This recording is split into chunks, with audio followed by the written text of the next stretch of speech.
Welcome to episode 24 of Kenny Bluemade's solo this instance. This run is with my full level 50 gear. If you have any questions about the run and why I did things, comment below and I will clarify. Also, feel free to post your own strats and experiences. I will have my narration scattered throughout this video and timestamps in the description below. My gameplay in this episode is somewhat unedited, so please enjoy the video. The hard in this dungeon will live up to its difficulty, because the theme of the bosses is DPS checks, and they are very tricky. The trash enemies, however, are your standard types. The first section of trash mobs you'll want to go group by group for most of it until the last bit before the boss, where you can do a self-destruct pull. It should be fairly easy to kill all the succubus before they summon the demon ad.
The first boss here is an easy one. tail skew and continue.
The second section, you can do a big group pull to the boss area.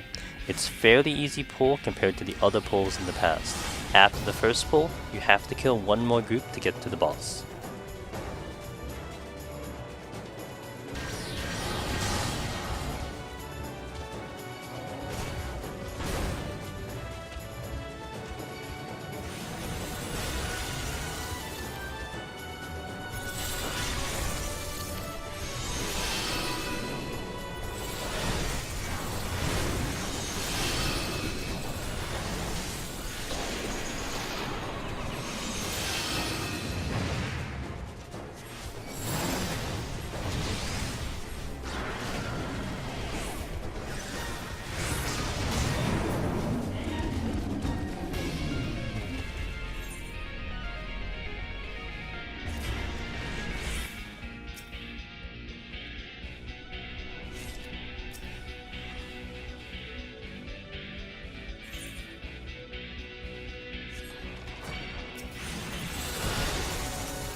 The second boss is a difficult one.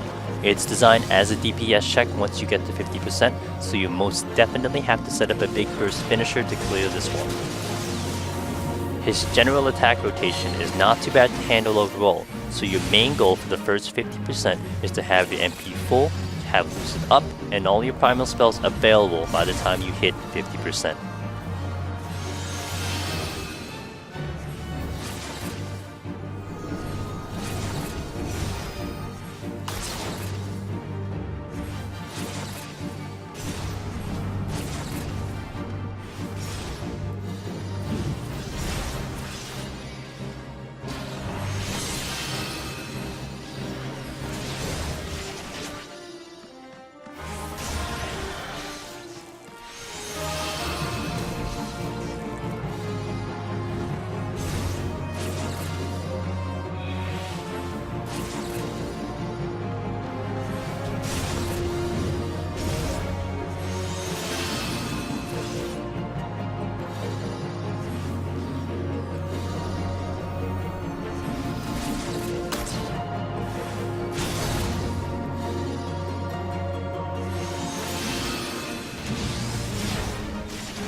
At 50%, a black ball will spawn to the west, which will both do damage to you and spawn adds. I suggest pushing the boss down as much as you can before the first ad spawns.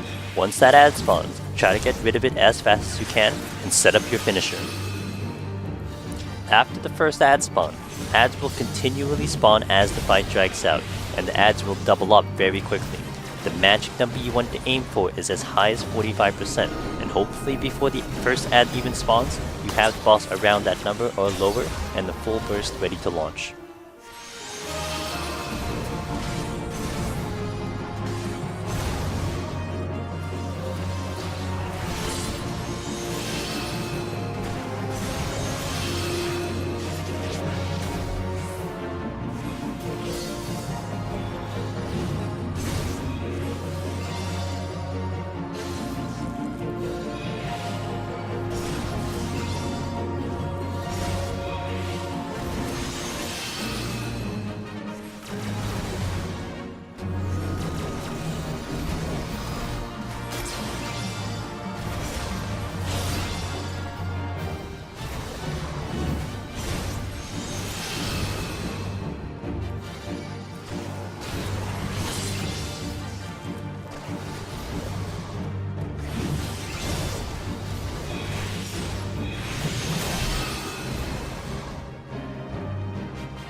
It took me 2 tries total to down the second boss, which is not too surprising considering how difficult it is in setting up your big burst without dying.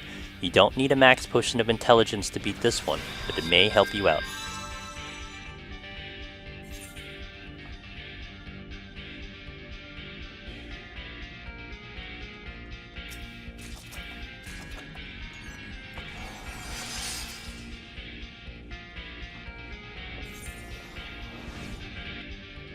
The last section is once again a giant pool from the beginning of the hallway to the end of it. It did take me 2 tries to get it right.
The last boss here is no joke. If the second boss was designed as a DPS check, the last boss is one giant constant DPS check, and for previous attempts I had, it never went well. I will, however, skip to a specific attempt that I thought went somewhat well. Yes, I had worked on this boss for a long time before this specific attempt. Did I mention she's no joke? Generally speaking, you can push her to her first set of adds quickly, which is at 80%. But after that, you want to manage your MP and your big burst strategically to maximize your damage specifically on the adds.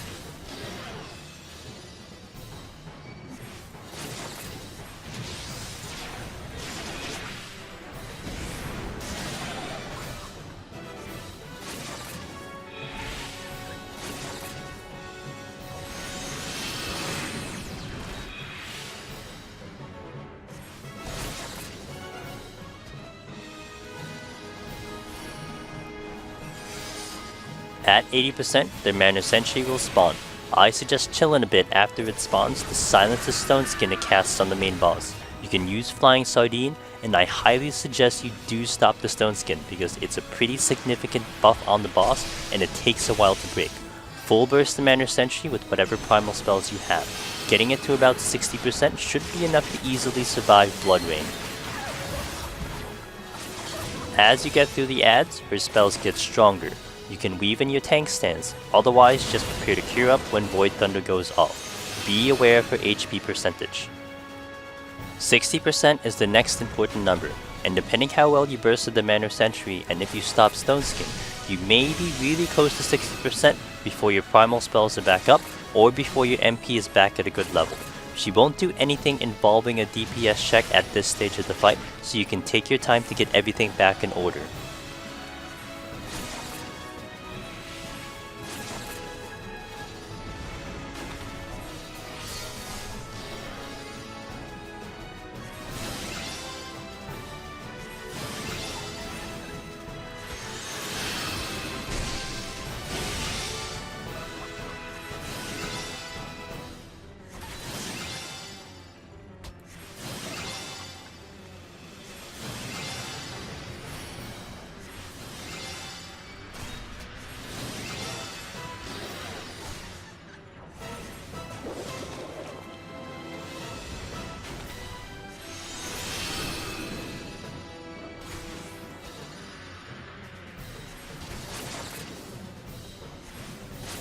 At 60%, she spawns 2 maidservants. Shortly after they spawn, they will cast Void Fire, which you can LOS. If you eat both spells outside of tank stance, you might die. So you can either sit in tank stance and wait for the spells to go off before you burst, or LOS both of them and burst right after. Chip away at their HP while maintaining your MP after your burst. With the full primal burst, they should be at an HP level that should not get you killed with Blood Rain. One very important thing to note is if the boss is sitting above 50% for too long after the ads are dead, she will do a DPS check move that will one-shot you. If you dip her under 50%, you can take your time recovering MP at cooldowns, but I do suggest not taking too long doing that.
At 40%, she spawns her final ad.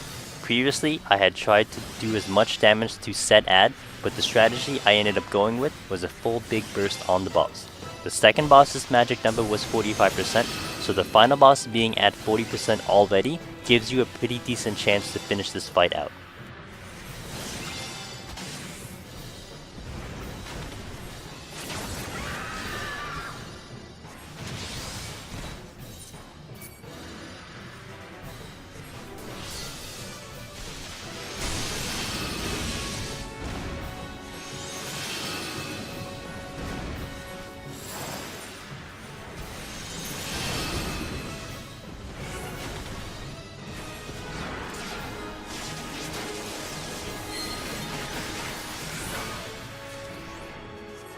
And it's a clear.